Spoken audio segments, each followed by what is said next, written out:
auditeurs amis, bonsoir et bienvenue. Autant chez les adultes que sur les enfants, surtout eux, dans le nez, les oreilles, la gorge, etc., des pathologies élisent domicile de temps en temps pour menacer la santé des humains. Le premier réflexe recommandé, c'est d'aller à l'hôpital pour guérir le mal. À défaut, il se complique et peut même devenir chronique. Alors, il vaut mieux prévenir que guérir. C'est justement la philosophie de ce magazine de santé sur la 94.3. Comment prévenir? D'abord s'informer sur les causes, les symptômes de l'affection, puis les précautions à prendre pour se mettre à l'abri. Ce soir, nous allons aborder ces questions. À ce sujet, nous recevons une spécialiste en ORL, Dr Dossi Armel Lokosso. Vous l'entendrez dans un instant. Et puis, vous pourrez lui exprimer vos préoccupations.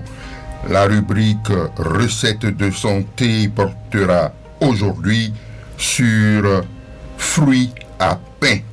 Fruits à pain.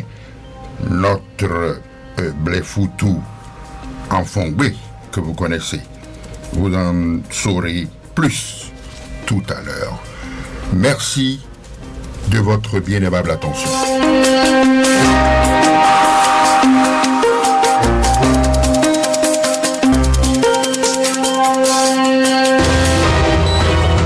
Parole du spécialiste. Mesdames, Messieurs, bonsoir. Bienvenue à vous, Dr Dossi Armel Lokosso. Comment allez-vous? Bonsoir, monsieur. Je vais bien et vous? Très bien. Alors, vous êtes la bienvenue, bien sûr, dans nos studios sur les fréquences 94.3 Radio Cotonou. Avec vous, nous allons évoquer les pathologies traitées en ORL, parce que vous êtes spécialiste en ORL. Oui, c'est ça. Et vous officiez où? Je travaille déjà à la polyclinique à Tikamé. Oui. Et je travaille également au centre médical à Vicenne. À Vicenne. Oui. Très bien, oui, parce qu'il paraît que à Vicenne, c'est un centre spécialisé en ORL. Oui, on voit énormément de patients en ORL. Ok, très bien. Alors, nous allons entrer dans le vif du sujet tout de suite. Alors, ORL, j'ai introduit tout à l'heure avec les affections dans le nez, dans la gorge, dans les oreilles. Alors, quels sont les patients que vous recevez souvent? Quand je dis quels sont les patients, quelles sont les affections plus précisément? Les gens viennent se plaindre de quoi et de quoi et de quoi dans votre clinique? Bon, déjà, on va définir c'est quoi oui, absolument. ORL. Voilà, ORL. En plus de l'ORL, je vais ajouter CCF également. CCF. Oui, c'est ensemble. Ok. Donc, l'ORL, c'est la spécialité médico-chirurgicale voilà. qui s'occupe des pathologies du nez, ouais. de la gorge, des oreilles et du cou et de la face. Voilà. Voilà. Le cou et la face, c'est souvent par rapport à la chirurgie cervico-faciale parce qu'on opère également. On opère également. Oui. Voilà. Donc, on reçoit beaucoup de patients qui se plaignent de beaucoup de symptômes. Bon, la plupart du temps, il y a le rhume, la toux, les maux de tête, les douleurs aux oreilles. Oui. Ça, c'est les symptômes que je suis en train de vous énumérer. Oui. Allez-y. Ensuite, il y a des gens qui se plaignent de vertige également, des douleurs à la gorge. Oui. Il y en a qui se plaignent de lourdeur de la tête. C'est ça. Voilà. Absolument. En fait, il y a énormément de symptômes. Donc, mais le plus grand symptôme, c'est le rhume et qui est accompagné de la toux. Absolument. Voilà. Donc, sur une consultation, sur par exemple 10 malades, on va recevoir au moins 6 patients qui se plaignent de ça. Voilà. Donc, juste pour vous dire que c'est les maîtres symptômes en fait. Maintenant, nous avons d'autres petits symptômes qui s'ajoutent aussi à ça, les ronflements, chez les enfants. C'est cela. Voilà, surtout chez les enfants, les parents viennent surtout pour les ronflements nocturnes, que quand l'enfant dort, il ronfle énormément, il est tout le temps enrhumé, il fait beaucoup de fièvre. Voilà, donc il y a ça également. Alors, avant d'avancer, je suis curieux de savoir.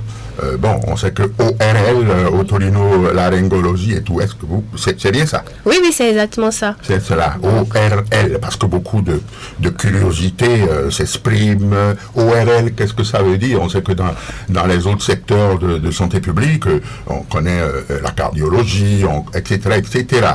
Mais ORL, tout le monde sait que c'est les questions, les affections, si vous voulez, dans le nez, dans la gorge, etc. Mais on n'arrive pas à définir. Vous venez... et le CCF, là? C'est la chirurgie cervico-faciale. Ah, chirurgie cervico-faciale. Très bien. Alors, donc, de quoi et quoi se plaignent les patients, pour la plupart? Bon, j'avais déjà énuméré quelques symptômes. Bien sûr. Voilà, bien sûr. Donc, la plupart du temps, ceux qui viennent, il y a aussi les éternuements à répétition. Il y a les démangeaisons dans les oreilles, dans la gorge, dans le nez également. Il y a aussi le nez qui se bouche régulièrement ou qui coule comme de l'eau, comme si c'était un robinet. Bien sûr. Donc, il y a ces symptômes-là. Donc, après avoir examiné le patient, on arrive à faire un petit diagnostic. Voilà, donc soit le diagnostic de sinusite, soit le diagnostic de rhinite allergique. Voilà. Ça, c'est surtout pour ceux qui souffrent d'allergie. D'accord, il y a le diagnostic d'angine. Voilà, maintenant, il y a aussi ceux qui viennent pour des vertiges. Mais là, les vertiges ont plusieurs causes. Ah oui. Voilà, donc, mais ça, il faut un interrogatoire, en fait, genre policier, pour pouvoir essayer de déterminer la cause du vertige. Voilà. Donc, il y a les otites moyennes aiguës, aussi bien chez l'adulte comme chez l'enfant. D'accord. Il y a les problèmes de surdité également. Il y a les problèmes de surdité. C'est ça. Il y a également chez les enfants ce qu'on appelle la pathologie des végétations adénoïdes et des amygdales. C'est surtout pour ça qu'on voit surtout les patients. C'est ça. Il y en a qui souffrent aussi des oreillons. Oui, on n'a pas parlé de ça. Les oreillons, c'est un terme un peu péjoratif en fait. Ça, c'est pour ceux qui ne connaissent pas. Mais en langage ORL, on va dire parotidite. Oreillon, c'est terre à terre, quoi. Voilà, c'est terre à terre. C'est pour les profanes. C'est pour les profanes, c'est ça. Tout ça fait partie donc de l'éventail des affections qui courent vers les cabinets d'ORL. Oui. Forcément. Voilà, donc il y a ça. C'est vrai que j'ai parlé tout à l'heure du volet chirurgical. Voilà. Donc, il y a les goitres, par exemple, pour le volet chirurgical. C'est cela. Voilà. Très bien. Alors, après avoir cité tout ce que vous venez de citer, est-ce que vous pouvez doiter quelques causes fondamentales de certaines... Parce que je suppose que il y en a beaucoup d'affections. Il y a beaucoup de maladies ORL. Alors, est-ce que pour quelques-unes, on peut connaître un peu les causes? Qu'est-ce qui peut causer ça?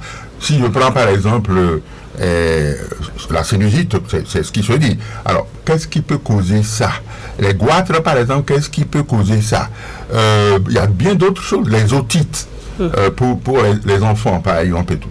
Alors, qu'est-ce qui peut causer ça? Est-ce que la maman, après, disons, l'accouchement et tout, et puis bon, à la maison, et tout, pour laver l'enfant, par inadvertance, on laisse couler l'eau dans l'oreille de l'enfant, ça peut entraîner ça, ou bien, quelles sont les causes? D'accord. Par exemple, pour la sinusite, il y a quelques causes que je peux citer. Oui. Il y a des sinusites qui sont d'origine dentaire, par exemple. Quelqu'un qui a une mauvaise hygiène bucco-dentaire, qui présente des caries, par exemple, peut avoir une sinusite à cause de la diffusion de l'infection de la dent jusqu'au niveau du sinus. Parce qu'il y a les dents qui sont en contact, en rapport avec le sinus maxillaire. Donc, ce qui fait que quand il y a une infection, une carie, qui est assez poussée, cette infection va non seulement passer par la dent, mais va diffuser également vers le sinus et donner une sinusite. C'est cela. Voilà. Maintenant, comme autre cause aussi, il y a l'environnement. Quand il y a trop de poussière, Voilà. il y a trop de poussière, il y a des odeurs très fortes, de parfums par exemple, d'insecticides. Il y a des gens qui sont très réactifs à ces différentes odeurs-là et qui peuvent à la longue présenter une sinusite. Maintenant, vous allez parler du goitre. Oui, Le goitre, ça c'est une pathologie qui vient beaucoup plus chez la femme que chez l'homme. Mais pourquoi c'est la femme beaucoup plus?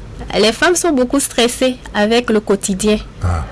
Donc il y a le stress à la maison, il y a le stress au boulot, ce qui fait que ce stress-là va donner une petite désorganisation au niveau des hormones thyroïdiennes. Voilà. Mais il y a certaines qui n'ont pas de désordre au niveau des hormones thyroïdiennes, mais à cause du stress, il y a la glande thyroïde qui se met à prendre de la masse, à augmenter.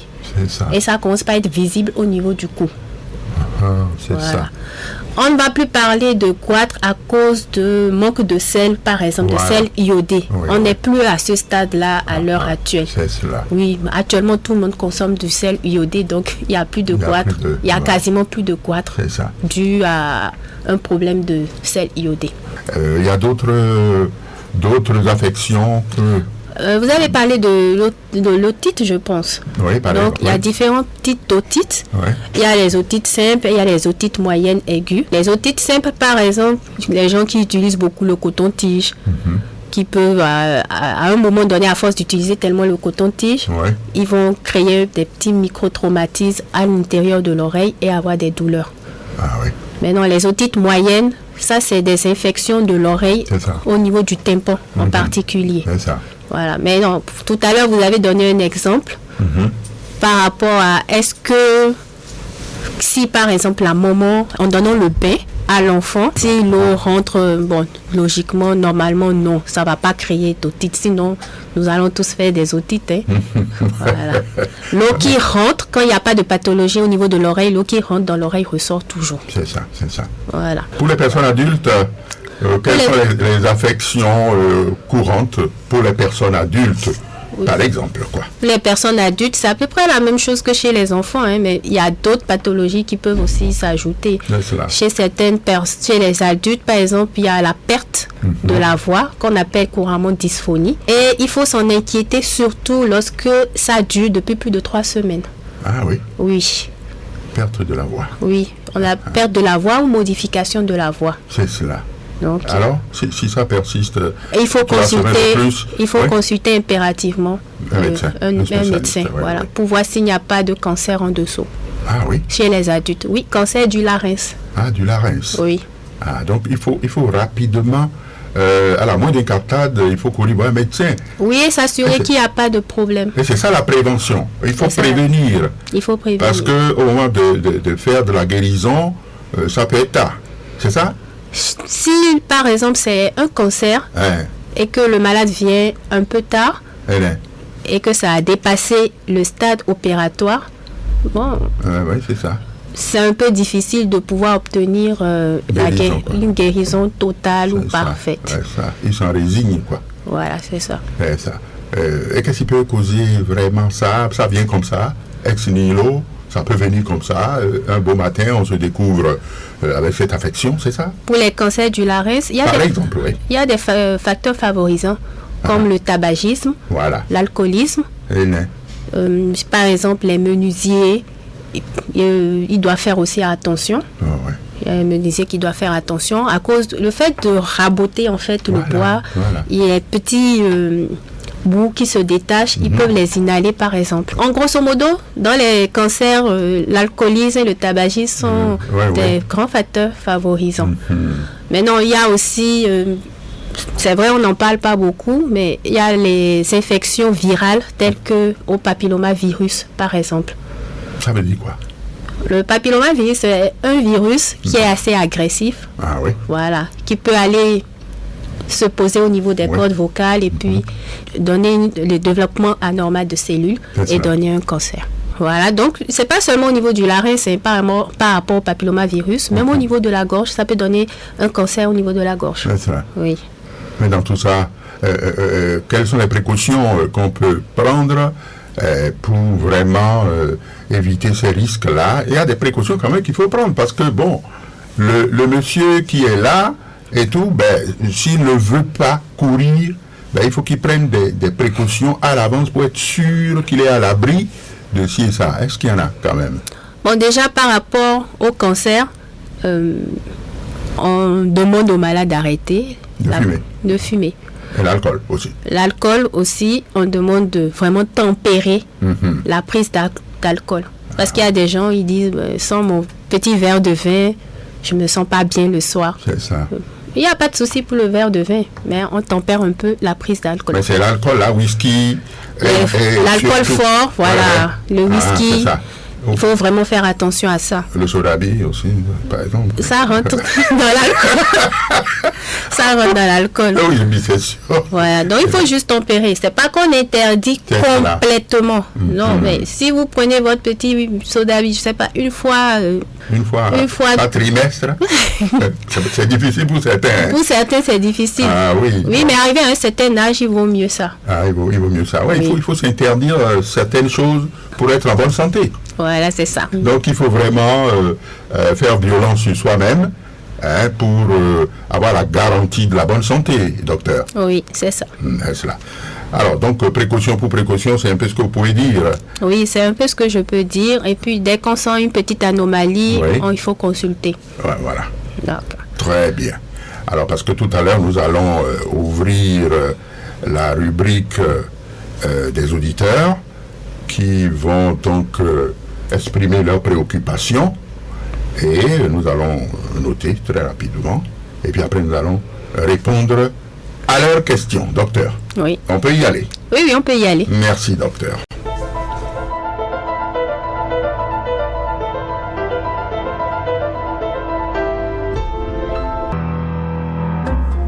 Préoccupation des auditeurs. Voilà, docteur Dossi Armel Lequessou, on va maintenant s'asseoir, n'est-ce pas, dans les auditeurs. Je crois que des appels vont commencer à retentir d'un instant à l'autre pour exprimer les préoccupations des auditeurs. Voilà, je crois qu'il y a déjà un premier auditeur, voilà, le technicien qui décroche son téléphone pour la première préoccupation. Et je crois que les auditeurs connaissent déjà nos lignes. Pour les femmes, c'est tout simple, 40 11 17 18 pour les femmes, alors que pour les hommes, ils peuvent sonner au 50 52 52 73. C'est bien ça. Alors, premier auditeur, bonsoir monsieur. Bonsoir, René Dera. Comment allez-vous? Je vais bien, et vous? Oui, ça va. Ok, je salue votre invité. Oui. Et je le remercie aussi pour tous les éclaircissements qu'il vient d'apporter. Voilà. Bon, moi, en dehors de ça, j'ai pas de préoccupation. Oui. C'est monsieur? Préoccupation. C'est monsieur Routeil. Bon, alors il faut bien sûr diminuer le volume de voix des récepteurs, parce que sinon, on ne pourra pas suivre, quoi. Diminuer complètement le volume de voix des récepteurs, voilà. C'est bon comme ça, on y va, on y va quand même. Ok, ma première préoccupation. Oui. C'est par rapport à un enfant qui a des amygdales dans la gorge. Et chaque fois, c'est difficile de manger. J'aimerais savoir, parce qu'on a déjà fait des traitements, mais c'est toujours là. J'aimerais demander à votre invité, est-ce que l'intervention à ce niveau, est-ce que ça n'a pas des répercussions sur l'enfant à la longue? Ça, c'est la première préoccupation. Allez-y. La deuxième préoccupation concerne quelqu'un qui, chaque fois qu'il va mettre de l'écouteur dans les oreilles, il sent des irritations. Quelqu'un n'est pas en finir. C'est ça. Est-ce qu'il y a un problème là? C'est pourquoi ça génère une telle irritation? Voilà. Ça, c'est la deuxième préoccupation. La troisième préoccupation, c'est par rapport à quelqu'un qui a une oreille qui a l'habitude de couler entre-temps, mais qui ne coule plus, mais ça cesse de couler. Mais chaque fois, c'est des irritations à l'intérieur. C'est celui-là. Quelles sont les précautions qu'il faut prendre? Très bien. Merci beaucoup. Voilà. Alors, vous me rappelez votre nom, s'il vous plaît? Monsieur Routeil. Ah oui, monsieur Routeil. Voilà, merci beaucoup d'avoir appelé.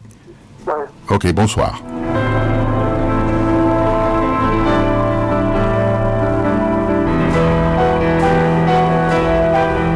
Deuxième auditeur au bout du fil. Allô, bonsoir. Bonsoir. Oui, bonsoir, monsieur René Bérard. Comment allez-vous, mon cher ami? Ça va très bien. Voilà, je vous écoute. Hein, pardon? Fabi. Ah oui, Bernardin Fabi, oui, très bien. Bernardin Fabi. Je vous remercie beaucoup pour l'émission de ce soir.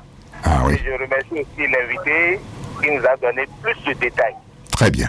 Parce que ce qui concerne ORM, je n'ai jamais eu assez de détails par rapport à aujourd'hui. C'est ça. Et je vous remercie beaucoup. Et aujourd'hui, maintenant, je vois que ce qui concerne l'ORM, c'est la conduite des cellules qui rentrent dans notre corps humain. Et je vais poser une question. Allez-y. Vous savez, quand il fait un peu froid et qu'on commence à gratter le nez, et si vous entendez parfois ces bruits-là, ça gêne beaucoup. Et j'aimerais demander à la dame, qu'est-ce qu'il faut faire? Qu'est-ce qu'il faut faire? Parce que, surtout qu'aujourd'hui, il n'y a plus, non? Ah oui. Donc, jusqu'à 0 heure, beaucoup vont commencer par gratter le nez. Et il y a une manière de le faire. Quel conseil peut nous donner par rapport à ça? Voilà, très bien. Merci bien. Merci beaucoup. Oui. Vous étiez le deuxième auditeur. Un autre auditeur au bout du fil. Allô? Comment ça va? Ça va très bien. Oui, ça va. C'est monsieur ou madame? C'est madame qui fait le coup de là. Ah oui, madame Leconan. Voilà. Très bien. Voilà, elle a entendu. Moi, j'ai pris l'émission au vol. Au vu des interventions, je me suis dit que vous parliez peut-être du système ORS. Oui. On n'a pas bien compris, hein? Je dis que j'ai pris l'émission au vol, mais oui. des interventions, je me suis dit que vous parliez du système ORL. Voilà. Donc je ne me situe pas dans le contexte du sujet. Non, vous êtes parfaitement dedans, hein? Ok. Non. Ah, vous êtes bien dedans, madame, ne vous en faites pas. Ma préoccupation est celle-ci. Il y a autour de moi des personnes qui souffrent d'allergies. J'ai des enfants, dès qu'elles se lèvent le matin et qu'elles mettent le pied au sol, elle peut éternuer au moins pendant 15 minutes. Ah bon? Elle ne fait qu'éternuer. Elle éternue, les oreilles grattent. On a fait des traitements, ça calme un peu, mais c'est récurrent. Ah oui. C'est récurrent. On a fait l'effort de suivre un peu son alimentation, mais au jour d'aujourd'hui, je n'ai pas de solution. Je m'inquiète parce que d'ici là, elle va quitter le cocon familial et continuer avec les études supérieures. Donc, je suis un peu inquiète. C'est cela. Je ne sais pas comment il faut faire, je ne sais pas. C'est cela. Très bien. Ok. Merci. Merci d'avoir appelé, madame. Ouais. Bah, écoute, oui, voilà. Ok.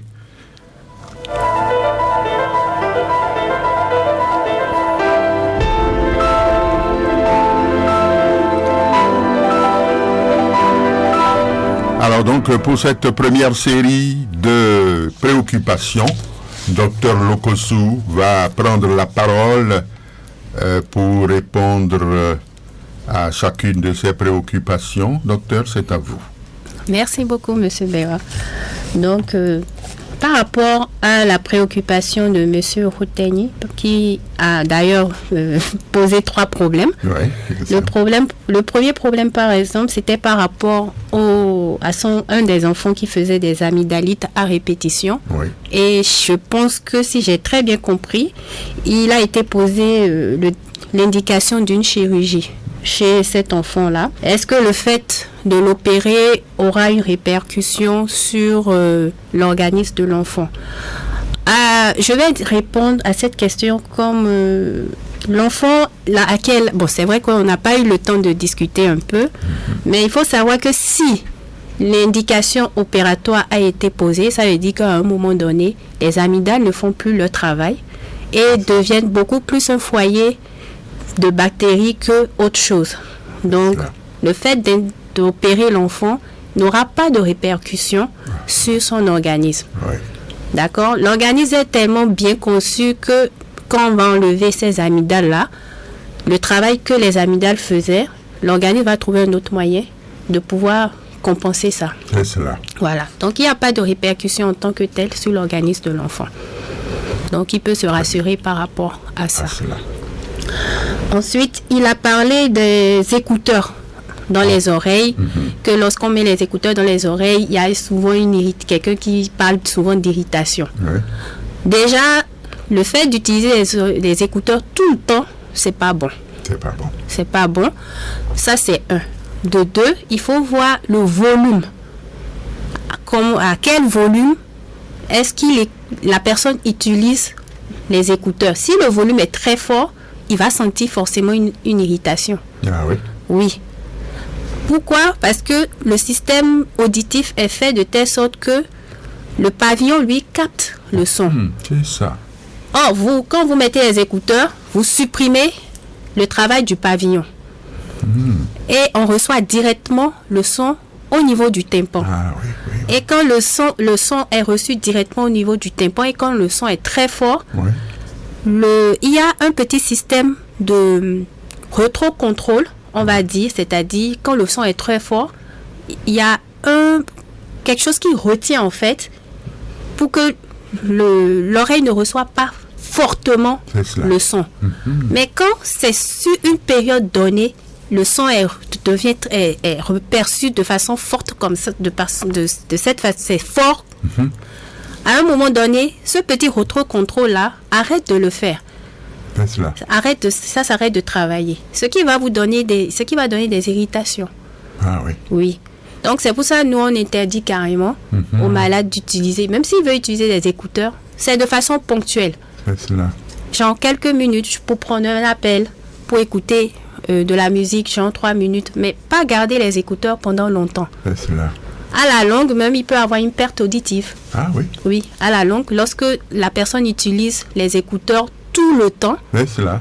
Et le volume est très fort, à la longue, il aura une petite perte auditive qui va se produire sur des années, mais il y en aura quand même. Mais vous vous adressez comme ça aux jeunes. Oui, la plupart du temps, c'est les jeunes, quoi. C'est les jeunes qui utilisent beaucoup les écouteurs. C'est la même chose pour les casques. Hein.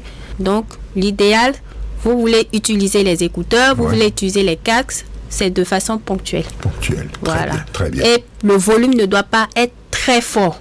Voilà. De toutes les façons, même quand vous êtes sur le portable ou bien sur la tablette et vous mettez le volume à fond, vous allez voir à un moment donné, le portable vous signale que le fait d'utiliser le volume à fond risque de vous endommager les oreilles. Ah oui? Oui, oui. C'est cela. Oui, en tout cas, ceux qui ont l'habitude, ils le savent. Quand on dépasse un certain nombre de décibels, ça vous signale ça. Absolument. Voilà, donc déjà, c'est une précaution qu'il faut prendre. Voilà. Ensuite.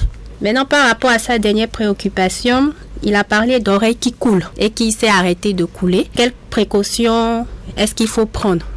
Une oreille qui a l'habitude de couler, ça veut dire qu'il y a probablement une perforation du tympan qui était là. Parce que si ça coule tout le temps, ça veut dire que le tympan s'est ouvert et le liquide sort régulièrement. Maintenant, si ça s'est arrêté de couler, c'est que à un moment donné, l'otite qui est là, c'est en griffe guérie, mais il y a toujours une perforation. C'est ça. Donc, en ce moment-là, quelles sont les précautions à prendre? Il faut éviter de mettre de l'eau dans l'oreille, éviter de mettre de coton-tige dans l'oreille. C'est ça. Ne rien mettre dans l'oreille sans l'avis du médecin.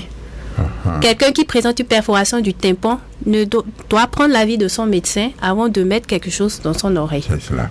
Parce que avec la perforation du tympan à la longue aussi peut vous donner une baisse de l'audition. Absolument. Oui. Mais quand ça arrive, ça peut se guérir quand même. Malheureusement, la perte de l'audition, quand elle est perdue, Hein. C'est comme la vision. C'est ça. Voilà. C'est ça. Donc, l'idéal, c'est de ne pas arriver à un niveau très bas. Voilà. C'est cela. Très bien. Donc, ça, c'était par rapport à la préoccupation du premier auditeur. Par rapport à la préoccupation du deuxième auditeur, il a parlé de quand il fait un peu frais, le nez se met à gratter. Ça, c'est de l'allergie. Hein. Ah oui? Ah oui, ça c'est de l'allergie. Ça c'est de l'allergie. Ça va rejoindre en fait la préoccupation de Madame Lokono. Voilà, les éternuements, dès qu'elles mettent le pied par terre, elles éternuent beaucoup. Donc on va se rejoindre, donc je vais donner une réponse collective pour les deux. L'allergie, c'est une réaction inflammatoire de l'organisme à quelque chose, à un allergène. D'accord? C'est ça. Lorsque l'organisme rentre en contact avec un allergène. C'est ça. Voilà. Maintenant, cette réaction-là, l'organisme l'a déjà enregistré comme quoi lui ne supporte pas ça. C'est ça. Donc, à chaque fois qu'ils vont être en contact avec la fraîcheur ou autre chose, ça va déclencher les symptômes comme le nez qui gratte. La poussière aussi. La poussière aussi. Il y a beaucoup d'allergènes. Hein. C'est ça. Voilà, la poussière, il y a les odeurs d'insecticides, par exemple. Ouais. Il y a des gens qui ne supportent pas la clim. C'est ça. Il y a des gens qui supportent même pas même le ventilo, il y a des gens qui ne supportent pas. Voilà. Donc, pour les questions d'allergie, c'est difficile, hein? Même pour nous praticiens, on prescrit les médicaments, ça calme les symptômes, C'est ça. mais ça ne guérit pas l'allergie. C'est ça. C'est quelque chose que vous allez vivre avec toute votre vie. C'est ça. L'idéal, c'est de vraiment apprendre à contrôler ça, à contrôler en fait. Ah oui. Donc, en cas de fraîcheur, il faut se couvrir. Tout simplement. Il faut vraiment se couvrir. Par rapport à Madame Lokono et sa fille qui éternue tous les matins, qu'elle évite que l'enfant mette le pied directement au sol par terre. Que l'enfant porte des chaussettes et se couvre la tête. C'est ça. Si possible, qu'elle arrête. Si c'est sous ventilateur qu'elle dort, qu'elle arrête de dormir sous ventilateur. Je sais que c'est difficile, et surtout en cette période de chaleur. Oui. Voilà, c'est un peu difficile, mais il faut choisir entre... Oui, c'est sûr. Voilà. Le moindre mal, quoi. Voilà, c'est ça. C'est ça, absolument. Voilà. Donc, bon, Vous par l'avez rapport à Madame Lokono, je suis vraiment désolée de ne pas lui donner plus que ce qu'elle ne voudrait. C'est ça. Les médicaments vont l'aider Voilà. à calmer les symptômes, mais ça ne guérira pas le problème. C'est cela. Voilà. Maintenant, il faut aussi regarder dans la maison pour voir est-ce qu'il n'y a pas de moisissures, de cafards. C'est ça. Parce que l'allergie, c'est beaucoup de choses. Hein. Même le lait de vache, il y a des gens qui sont allergiques au lait de vache. Hein. Ah bon? Même aux œufs, Alors là, aux crevettes, même la poudre de crevettes que tout le monde utilise pour préparer à la cuisine. C'est Il y a ça. des gens qui sont allergiques à ça. ah oui. Donc, il faut vraiment... Elle sera obligée malheureusement de chercher. Il y a ce qu'on appelle les tests allergologiques qui existent Oui. et qu'il est possible de faire. C'est cela. Mais C'est cela. bon, ça ne teste pas... Les tests allergologiques qu'on a à Cotonou vont tester la majorité, mais ça ne teste pas tout, malheureusement. Ah oui. Voilà. Donc, Bon, très il bien. faut vraiment observer et voir si mon enfant met les pieds par terre et qu'elle éternue, en lui mettant des chaussettes, ou bien dès qu'elle se réveille, elle met les pieds dans les chaussures, est-ce que ça diminue? C'est cela. Ou en dormant avec des chaussettes, est-ce que les éternuements vont s'arrêter le matin? C'est cela. Sinon, bon, elle va dire qu'elle ne... Sinon, la seule solution, c'est d'être sous traitement régulièrement. Très bien. Voilà. Docteur Bercy, on va peut-être donner l'occasion aussi à la deuxième série d'auditeurs parce que là, c'est la première série. On va donc ouvrir l'antenne à la deuxième série. On va encore prendre 2 ou 3 auditeurs. Allô, bonsoir. Bonsoir, monsieur Onibéa. Comment allez-vous, madame? Ça va très bien. Ok. Nous vous écoutons. Madame Asaba Léocadi. Ah oui, à Kabal et au Cadi. Asaba Ah oui, oui. Léocadi. Non, bien sûr. À Sabal et au Cadi. Oui, oui, j'ai bien noté. Voilà. C'est pour remercier le docteur pour tout ce qu'elle a dit. C'est ça. Merci à vous. Merci. Ah, c'est juste pour ça. Oui, Ah, très bien. pour ces éclaircissements. Voilà. Oui. Je sais que vous êtes une fidèle auditrice de Radio Cotonou. Merci beaucoup, Madame Asabale Okade. Allez, bonne soirée. Un autre auditeur au bout du fil. Pas encore.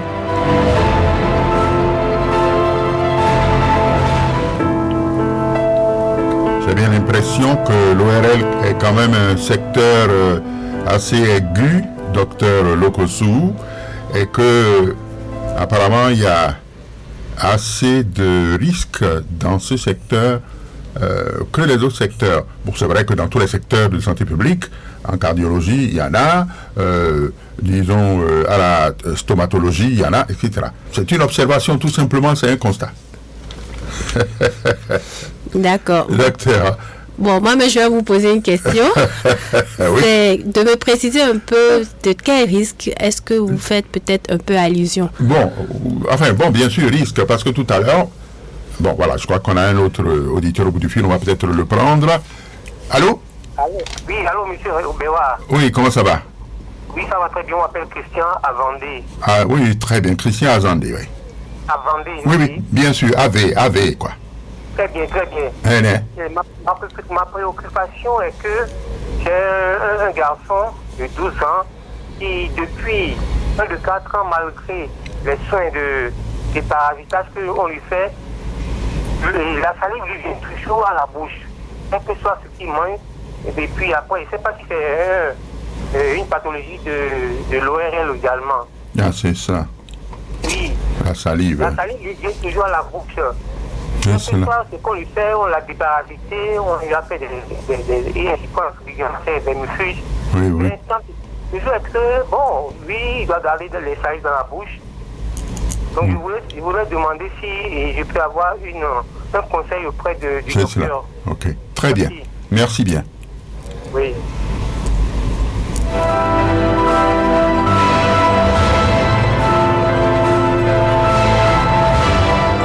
On va peut-être prendre un troisième auditeur pour cette seconde série. Allô, bonsoir.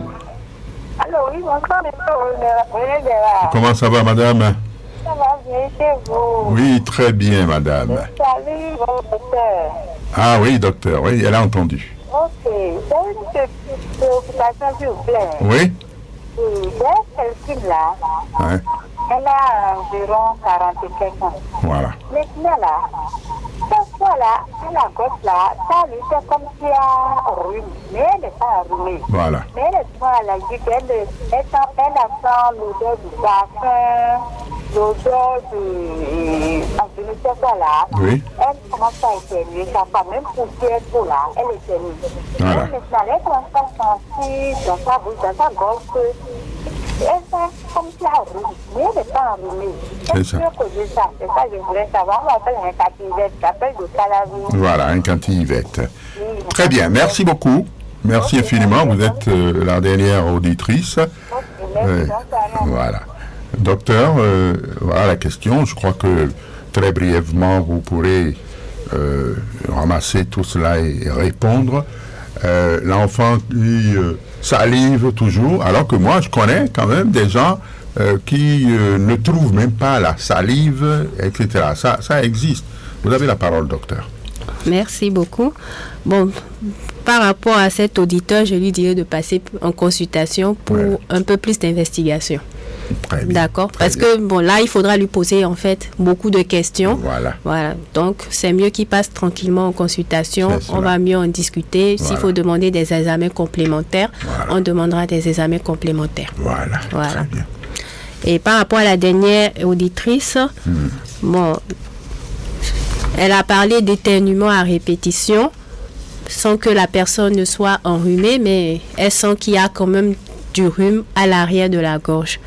Bon, comme je l'ai dit, c'est de l'allergie. Hein, et l'allergie, il y a une réaction excessive de la muqueuse, en fait, qui peut produire du mucus, mais qui va passer à l'arrière de la gorge. C'est comme du rhume, mais qui passe à l'arrière de la gorge, mais ça ne sort pas par le nez. Voilà. Donc, c'est un traitement comme tout autre. Ah oui?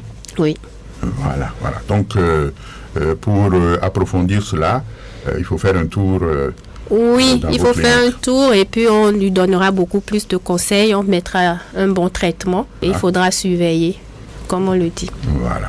On vient d'épuiser la deuxième série de questions. Avant de vous laisser partir, on se posait tout à l'heure des questions. Je trouvais qu'en ORL, il y avait beaucoup plus de risques, de maladies. Simplement parce que vous avez parlé tout à l'heure des cancers, du larynx, etc. C'est vrai qu'il y a cancer partout. En cardiologie, il y a cancer. En gastro-entérologie, il y a cancer, il y a tout. Alors, moi, j'ai trouvé simplement que, en ORL, Oui. là, il faut faire très attention. Je ne sais pas si je me trompe d'observation, peut-être. Bon, il faut, de toutes les façons, dans toutes les spécialités, il faut toujours faire attention. Voilà. Et tous les organes de l'organisme sont sujets à faire des cancers de toutes les façons. Voilà. Donc, comme le nez, c'est la voie par laquelle l'air passe, tout ce qu'il y a comme pathologie liée au nez et à la gorge est lié à l'environnement. Voilà. Donc, tout ce qui est viral, tout ce qui est bactéries, ça passe par le nez. Très bien. Maintenant, par rapport au cancer, ça, on ne va pas en parler. Ah oui, parce que... C'est un long sujet. Oui, bien sûr. C'est un long sujet. Maintenant, quand vous parlez de risques, moi, je dirais que les risques, c'est surtout sur le plan chirurgical. En chirurgie, il n'y a pas de risque zéro. Absolument. Donc, l'essentiel, c'est de faire attention et puis d'y aller doucement. Docteur Dossi Armel, puisque vous aimez toujours qu'on mette Dossi avant Armel, absolument, pour la petite histoire. Alors, Dossi Armel Lokossou, merci infiniment. Je crois qu'on a fait le tour et je suppose que les auditeurs ont trouvé un peu leur satisfaction, beaucoup. Leur satisfaction, pour ne pas exagérer. Je suppose que vous allez peut-être revenir à une autre occasion dès qu'on va vous faire appel à nouveau, parce qu'il y a peut-être d'autres aspects ponctuels auxquels vous nous ferez le plaisir de répondre si on vous rappelle. Vous viendrez. Ça sera avec plaisir. Merci beaucoup. Vous êtes spécialiste en ORL, et vous officiez à Abissène et puis à la clinique Atikamen. Merci infiniment d'être venu. Eh bien, on va garder le contact avec Radio Cotonou et on pourra vous rappeler à tout moment. Ne quittez pas votre position d'écoute. Nous allons enfourcher tout de suite avec la dernière rubrique de ce magazine. Voilà. Vous restez en place, docteur. Recettes et conseils de santé. Et voilà, recettes et conseils de santé. Aujourd'hui, nous allons donner une recette de santé dans ce magazine. Parlons aujourd'hui du fruit à pain. Avez-vous déjà entendu parler de ça? Le fruit à pain. Eh bien, c'est encore appelé blé foutou. Blé foutou dans notre patois, en langue fongbe. Eh bien, le fruit à pain contient jusqu'à 1/4 de glucides, principalement sous forme d'amidon, ce qui, naturellement, donne beaucoup d'énergie. Le fruit à pain, ou le fruit de pain, comme vous voulez, le blé foutou, est également une source de fibres excellente pour les intestins sans gluten, bien entendu, ce fruit de pain, eh bien, très faible en sodium, en cholestérol et en graisse saturée. Retenons alors concrètement que le fruit à pain est un produit riche en oligo-éléments, magnésium, manganèse. Il est toléré par les diabétiques. Beaucoup de gens le préfèrent au riz, à la pomme de terre et autres féculents. C'est du bio, a-t-on bien précisé de la source crédible qui apporte l'information. C'est du bio. Il est donc recommandé de le manger puisqu'il est utile à la santé. Le fruit à pain. Retenez cela et essayez simplement pour votre santé.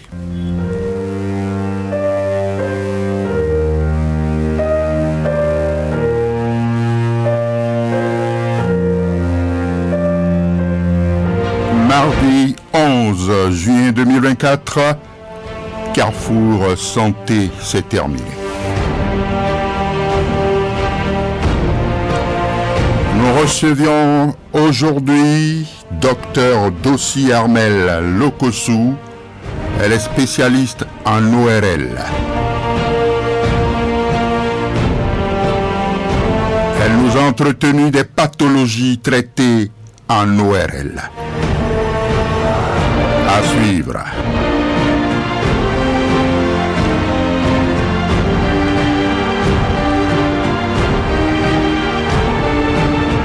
Réalisation René Tatou. Mise en onde Ghislain Agbaoumba. La prise de vue est assurée par Patrice Béga. En direct avec vous au microphone, René Bewa. Prochain rendez-vous, mardi 18 juin.